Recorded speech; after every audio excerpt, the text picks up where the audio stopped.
नमस्कार दोस्तों, राधे राधे, जय माता की। तो आज के वीडियो में हम बात करेंगे मासिक शिवरात्रि के बारे में। तो देखिए, मासिक शिवरात्रि जो 12 महीने की कृष्ण पक्ष की चतुर्दशी तिथि होती है, तब हम मासिक शिवरात्रि मनाते हैं, क्योंकि उस दिन भगवान भोलेनाथ का शिवलिंग के रूप में प्राकट्य हुआ था। तो आज की वीडियो में हम जानेंगे शिवरात्रि पूजा विधि के बारे में, व्रत कब से शुरू करें, उद्यापन कैसे किया जाता है और व्रत में क्या खाएं क्या ना खाएं। तो बने रहिए वीडियो में आखिरी तक। और यदि वीडियो आपको पसंद आती है तो वीडियो को लाइक कर देना और शेयर कर देना, चैनल को सब्सक्राइब भी कर लेना। तो चलिए अब जानते हैं कि हमें शिवरात्रि के व्रत कब से शुरू कर देने चाहिए। तो देखिए, शिवरात्रि के व्रत हमें जो भी पवित्र महीने होते हैं, जैसे कि अभी चल रहा है मार्गशीर्ष का महीना और सावन का महीना, महाशिवरात्रि जो आती है फाल्गुन के या फरवरी का कहते महीना, उसमें हम शुरू कर सकते हैं।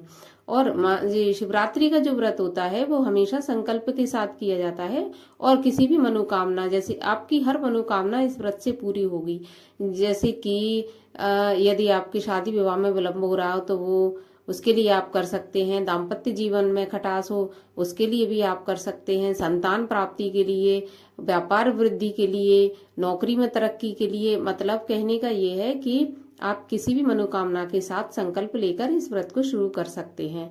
और हमेशा इस व्रत को संकल्प लेकर ही शुरू करना चाहिए, क्योंकि इसमें या तो आप पूरे 12 महीने की कर सकते हैं 12, और नहीं तो आप 7, 5, 11 इस तरह से आप मन्नत मानकर भी कर सकते हैं।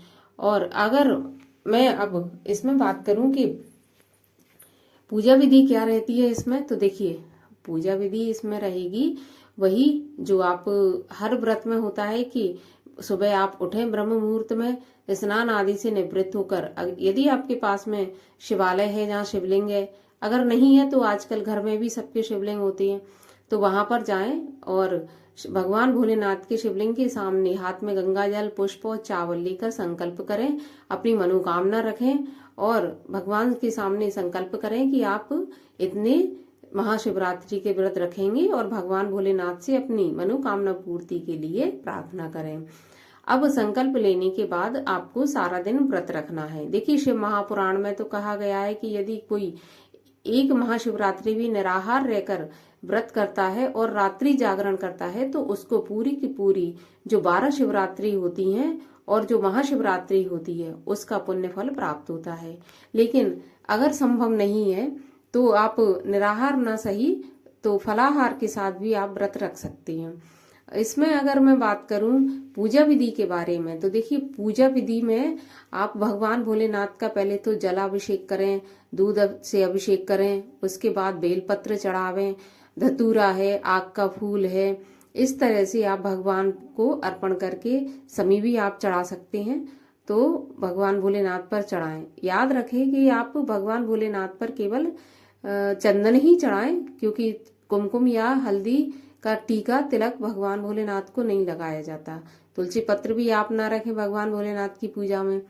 तो इस तरह से आप भगवान का अभिषेक सुबह शाम जब आप चाहें या फिर दोनों टाइम कर सकते हैं। अगर मंदिर हो, मंदिर में जाकर अगर आप दीपदान करें तो और भी अच्छा रहेगा, ठीक है ना। उसके बाद अगर मैं बात करूं कि आप व्रत में क्या खा सकते हैं, तो देखिए, व्रत में खाने के लिए आपको वैसे तो इसमें बिल्कुल ही निराहार बताया गया है, लेकिन अगर आप निराहार नहीं रह सकते तो फिर आप मीठे के साथ रह सकते हैं। अन्न का सेवन ना करें, फलाहार करें, चाय है, दूध है, जूस वगैरह, फल वगैरह आदि खाकर आप व्रत रख सकते हैं।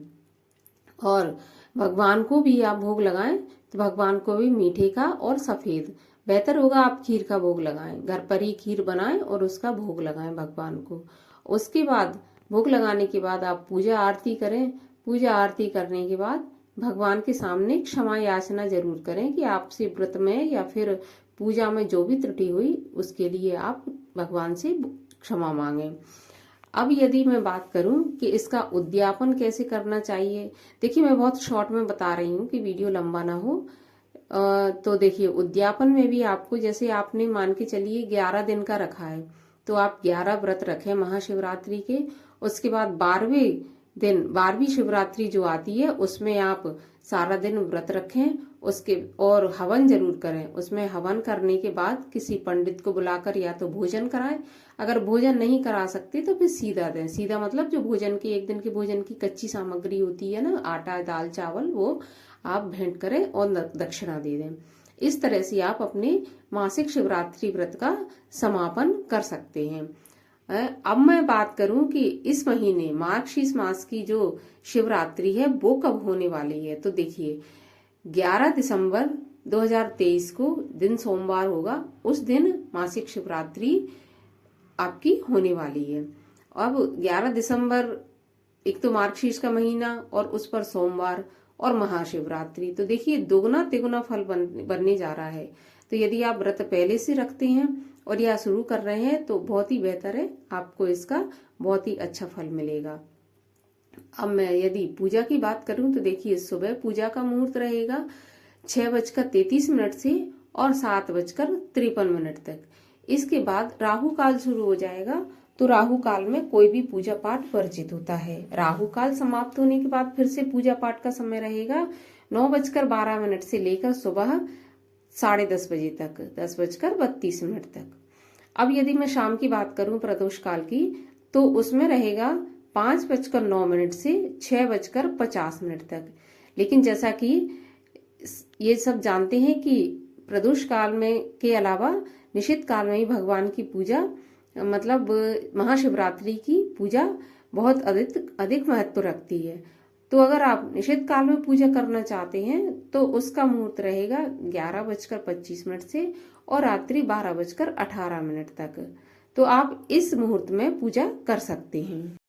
तो ये थी मासिक शिवरात्रि के बारे में जानकारी। यदि आपको वीडियो जरा सा भी उपयोगी लगे तो वीडियो को लाइक कर देना और चैनल को सब्सक्राइब कर लेना। अगर आप चाहें तो शेयर भी कर सकते हैं। अब मिलती हूँ मैं आपसे अगले वीडियो में, तब तक के लिए राधे राधे, जय माता की।